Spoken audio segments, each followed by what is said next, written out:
আমার রাসূল মুন্সি হইয়া রাবিয়া বিল্লালের বিয়ে দিল পড়াইয়া। বাসর রাত করতে হবে সব হাতে জানাই, আমার রাসূল বলছে তখন মা রাবিয়ার ঠাই। রাবিয়াকে ডেকে আমার দয়াল রাসূল কয়, ওগো মা তোমার কাছে বলতেছি হে তাই, হাত পাতো তোমায় আমি দিয়ে যেতে চাই। রাবিয়া তখন দেখেন দেরি করে নাই, হাত পেতে দিল তখন দয়াল রাসূলের কাছে। আমার রাসূল তখন কি কর্ম করেছে, বিল্লালেরও হাতে ধরে তখন তাড়াতাড়ি রাবিয়ারও হাতের মধ্যে দিল দান করি আমি জানাই দামে খানি। আমার রাসূল বলেছে মা আমি তোমার স্বামীকে দিয়ে গেলাম যেন আমার বিল্লাল হারিয়ে যায় না।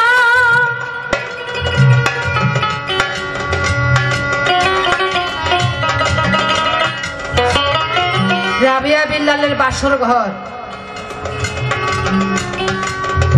এই নারী জাত কেমন জানেন, এই বুক ফাটে তাও মুখ ফাটে না, ওই চাতক পাখির মতো আশা পথে চেয়ে থাকে কবে পাবে তার মনের মানুষকে। এই মনপ্রাণ জীবন যৌবন করতে হবে দান। রাবিয়া আজ স্বামীকে পেয়েছে, স্বামীর চরণের দিকে লক্ষ্য, আর আবার আল্লাহর কাছে বলেছে আল্লাহ ওরে বেদিনারি জনমামায় কেনে বা দিলি, ওরে বেদিনারি জনমা কেনে বা দিলি।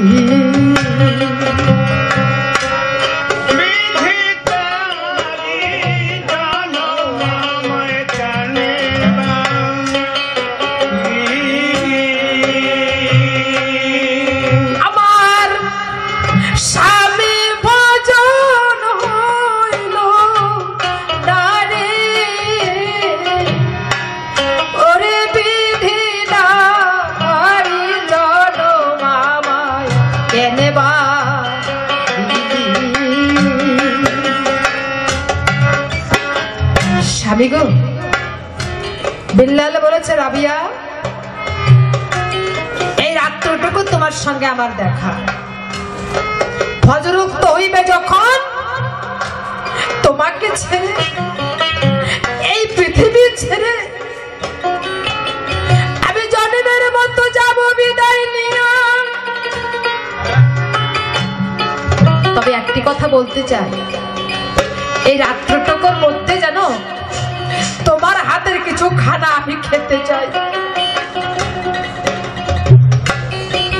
বিল্লাল বলেছে, রাবিয়া বলেছে স্বামী তোমাকে যে আমি খেতে দেব এমন কিছু তো আমার কাছে নাই, আমার কাছে আছে সোয়াশের গমের আটা। নাও রাবিয়া এই আটা নিয়া রুটি বানাইয়া আমাকে দাও, তুমিও খাও। আমি জীবনে তোমাকে কিছু দিতে পারবো না। আটাগুলো হাতে নিয়েছে মা, আটা হাতে নিয়ে ভাবছে যদি এখন এই রুটিগুলো বানাতে আমি রান্নাঘরে যাই, যদি এই পাশ দিয়ে এসে আমার স্বামীকে নিয়ে যায়, না না আমি রুটি বানাতে রান্নাঘরে যাব না। তাই রাবিয়া কি করেছে, হাতের উপরে আটাগুলো নিয়ে ওই স্বামীর সঙ্গে কাঁদিতে কাঁদিতে রাবিয়ার চোখ হতে পানি পড়ে সেই পানি দিয়ে আটাগুলো ছানা হয়ে গেছে। 7খানা রুটি হাত দিয়েই তৈরি করেছে। এখন ভাজতে তো আগুনের প্রয়োজন, তাই না? আগুন ছাড়া তো রুটি হবে না। রাবিয়া তখন কি করলো, 7খানা রুটি একটি একটি করে নিয়ে যখন তার এই বুকের উপরে রেখেছিল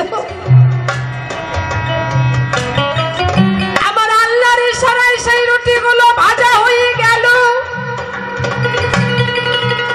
রাবিয়া বলেছে যে আজরাইল আমার স্বামীকে নিতে আসবে, আমি তাকে একটু দেখতে তো চাই। স্বামী গো, এই নাও রুটি ভাজা হয়ে গেছে, রুটিগুলো খাও। 7খানা রুটি স্বামীর হাতে তুলে দিল। বিল্লাল 4খানা রুটি খেলো, আর 3খানা রুটি রাবিয়াকে ঘুরিয়ে দিয়েছিল। রাবিয়া, আমি খেয়েছি, তুমি দেখেছো, এবার তুমি খাও, আমি দেখি। রাবিয়া রুটি নিয়ে একটা রুটির কোনা ছিঁড়ে যখন মুখে দিতে গেছে, এমন সময় এক উন্মাদ, এক দেওয়ানা পাগল বলছে, ওমা মা, আজ 36 বছর ধরে মায়ের হাতের খানা খাই না, আমার না খেতে খেতে আমার শরীরের মাংস গেছে শুকাইয়া। ওমা, একটা রুটি দে না, আমায় খাই।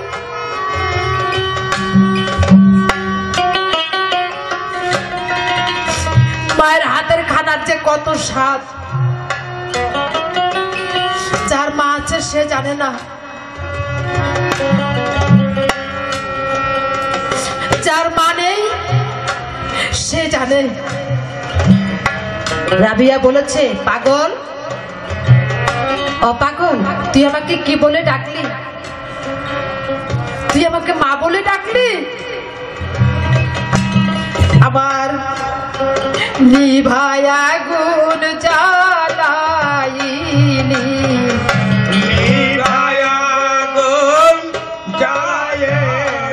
আমার নিভায়া গুণ জ্বালাইনি, আমায় মা বলে পাগল কেন ডাকলি? আমার এই জন্মে মা বলে কেহ তো ডাকবে না, আরে পৃথিবীতে আমার দেখো সন্তানই হবে না।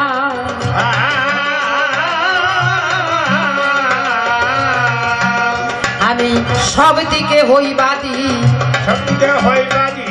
সব দিকে অপরাধী। স্বামী আমার প্রভাতের সময় যাবে গো মরিয়া, আরে পাগল কেন মা ডাকিলি দেশ নাই আমায় কইয়া।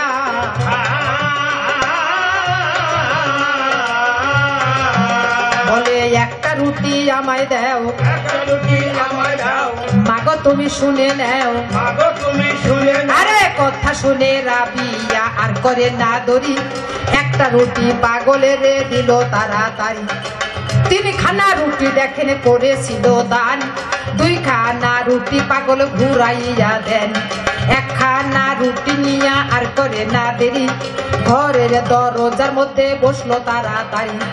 এমন সময় আল্লাহ রাজ্জাল সেই জায়গায় আসিল, পাগলকে তখন দেখেন ডেকে বলেছিল, রাস্তা ছাড়ো পাগল আমি তোমাকে জানাই, বিল্লালের রোজান দেখো কবজ করতে চাই, তুমি সরো না এইখানে।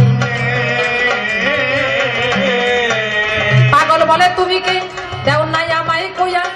বলে, আমি আল্লাহ রাজ্জাল গেছি দেখো হইয়া, আল্লাহর হুকুমে আমি আসছি দেখো ভাই, আমায় দেখো ঘরে যাব রাস্তায় এখন যাই। পাগল বলে, তোমার কাছে করতেছি বর্ণনা, 32 বছর পরে পেয়েছি মায়ের হাতের খানা, খাওয়ার জন্য একটু আমায় সময় দাও না ভাই, 1 মিনিট সময় আমি তোমার কাছে যাই। ভাইরে, আজ 36 বছর পরে মায়ের হাতের খানা পেয়েছি, আমাকে 1 মিনিট সময় দাও খাওয়ার জন্য। বলছে, 1 মিনিট কেন, 1 সেকেন্ড সময় তোমাকে দেওয়া হবে না। কি বললে?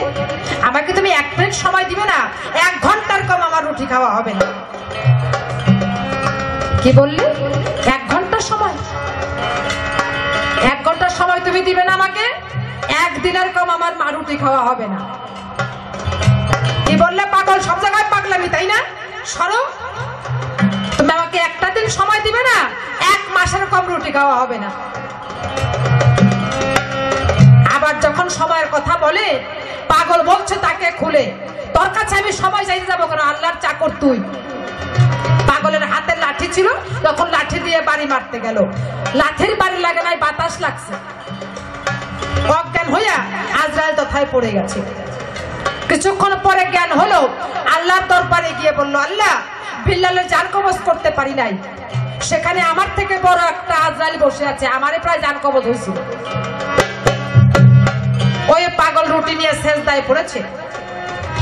এমন সময় আল্লাহর আরশ কেঁপে উঠলো। আজরাইল বলছে, আল্লাহ তোমার আরশ কাঁপছে কেন? বলে, জানো না, ওই পাগল রুটি নিয়ে সেজদায় পড়ছে। আজরাইল বলল, আল্লাহ পাগল সেজদায় পড়ছে কে? আল্লাহ বলেছিল, ওই পাগল আর বিল্লাল ওরা হইছে জাকির ভাই। নিজের ভাইয়ে ধরা দেয় না তোমাকে জানাই, জাকির ভাই শেষের দিনে সাথী হয় রে তাই। জাকির ভাইয়ের জন্য দেখেন দিছে সেজদায় পড়ে, এই কথা এখন আমি বলতেছি তোমারে। আল্লাহ বলে, ও পাগল সেজদা উঠাও তাই। আল্লাহ তখন সেজদা উঠাইলো, সব হাতে জানাই। রুটির মধ্যে তখন পাগল দেখে, হায়রে চাইয়া একটা সাত লেখাই আছে, বলতেছি দাঁড়াইয়া। পাগল বলে, ওগো আল্লাহ তোমাকে জানাই, আমি একটা পাগল মানুষ, ভক্তি শ্রদ্ধা নাই। আমার সেজদার দাম তুমি এত দিলা দিয়া, 7 বৎসর করো মায়ু দিছো তুমি দিয়া। আল্লাহর নামে কাঁদতে কাঁদতে সব হাতে জানাই।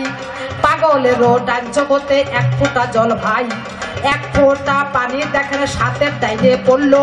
70 বছর পর মায়ু বিল্লালের হইল এটা, না জানে কোন জনে। সেই রুটি বিল্লালকে দিল খাওয়াইয়া, ফজর ওয়াক্ত যখন হলো সবাই দিচ্ছি কইয়া। এমন সময় আর তখন দেরি করে নাই, মিনারাতে গিয়া বিল্লাল আজান দিচ্ছে তাই। আমার রাসূল যখন দেখেন আজান শুনতে পায়, বিল্লাল মরে নাকি আজান দিল কোন জনায়। রাবিয়ারও কাছে এসে তখন শুনিল, রাবিয়ার কাছে এসে তখনই শুনিল, বিল্লাল আজান দেখেন দিচ্ছে বটে ভালো। সতীর গুণে বিল্লাল বাঁচে তোমাকে জানাই, এইটা কি তোমার দেখো মোটেই জানা নাই, এটা শুনে নাও এই কাহিনী। তুমি বললা নারী চুষে চুষে খায়, এই নারী দেখো নাই সেই না পার ঘাটায়। নারী হইল পারের তরি তোমায় দিলাম কইয়া, রাসূলেরও কাছে যখন গেল দেখুন ধাইয়া। রাসূল বলে, কেমন কইরা বিল্লাল বাঁচিল? ওই পাগলের কথা তখন রাসূলকে বলছিল। ওই পাগলের কথা যখন রাসূল শুনতে পায়, 2 চোখের জলে তাহার বুক ভাসিয়া যায়। ওই পাগলকে তোমরা দেখো চিনো না চিনো না, ওই পাগলেও দেখো হায়রে দারুণ কারখানা। জানো না ওই ভক্তেরও কাহিনী, পাগল আমার স্বপ্নের ভক্ত ওয়াইস করণী। সবাই তো আমার নৌকায় যাবে পাড়ি দিয়া, আমি কার নৌকায় যাব দেখো না ভাবিয়া। পাগল আমার পারের তরি, পাগল আমার পারের তরি, ওই তরিতে আমি দিব পারি। পাগল আমার পারের তরি, আরে কাজে আমি তোমার কাছে এখন বলে যাই, আরে বিয়ের আগে বিল্লালের আর ভেস্তের আশা নাই।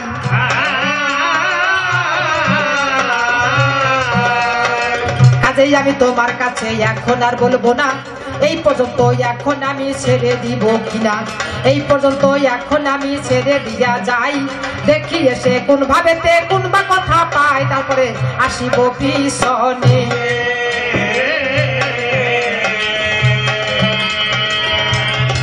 কথা সবার হেতা বলবো না, বলবো না,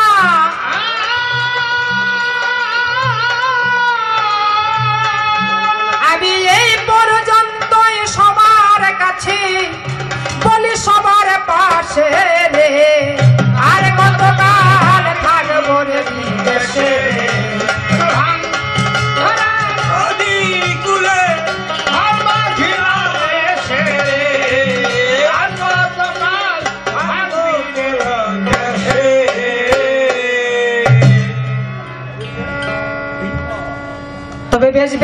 বলিয়া দেখো সভাতে জানাই এবার এই পর্যন্তই তোমার কাছে এখন বলে যাই হায় হায় নারী হইল পারের তরি তোমায় দিলাম কইয়া আরে বিল্লালকে দিয়ে প্রমাণ আমি দিলাম দিয়া আরে সেই জন্যই তো নারীর স্বভাব ভালো হইল তাই আরে তোমাদেরও স্বভাব দেখো ভালো করা যায় তবে এর থেকে আর বেশি কথা বলবো না আমি এই পর্যন্ত এখন আমার আসল ছাড়লাম কিনা তবে দেখি এসে কোন ভাবেতে কোন বা কথা কয় আমি তারপরে যখন আবার হইব উদয় আমি তখনই বলিব কথা যত মনে ধরে আরে এই পর্যন্ত এখন আমার আসর দিলাম ছেড়ে তবে যাক চলে বেশি বলে নিষ্প্রয়োজন আর বেশি কথাই আমি বলি কেন এখন দেখি এসে কোনো ভাবে কোনো কথা কয় তারপরে যখন আবার হইব উদয় তখনই বলিব কথা যত মনে লয় কবি গুরু যিনি বটে হইলেন আবার ওনার নাম শ্রী শান্তল সরকার গুরু তোমার চরণে ভক্তি রহিল এবার ভাঙ্গা তরি আমার করি নিও পার এই দরখাস্ত রহিল আমার সবাতে আছেন যত জ্ঞানী গুণীজন আপনাদের প্রধানত হইলাম এখন তারপর আছে তো শুক্রবর্ষগণ কোটি কোটি পরিপাত করিলাম এখন তারপর আছেন আমার মুসলমান ভাই আপনাদের জন্য আপনাদের সালাম দিয়ে যাই সালাম নিয়ে কালাম পরে আমি করুন দোয়া আপনাদের তো হবে কবি গানে গাওয়া তারপর আছেন আমার মাতামাসিগণ তোমরা দেও মাকে তো বলো চরণ তোমাদের চরণ মাগো ভাব পর তরি আমি যেন তরিতে শেষ দিনে তরি তবে এই পর্যন্ত ছেড়ে দিয়ে যাই তো বেশি কথা বলতে চল নাই এই পর্যন্ত এখন আমি আসর দিলাম সারি দেখি এসে কোন ভাবে সভাতে এবার যাই কবি বললে না ভালো বন্ধ দিন নম্বর কি কাজ করবো আমি যাই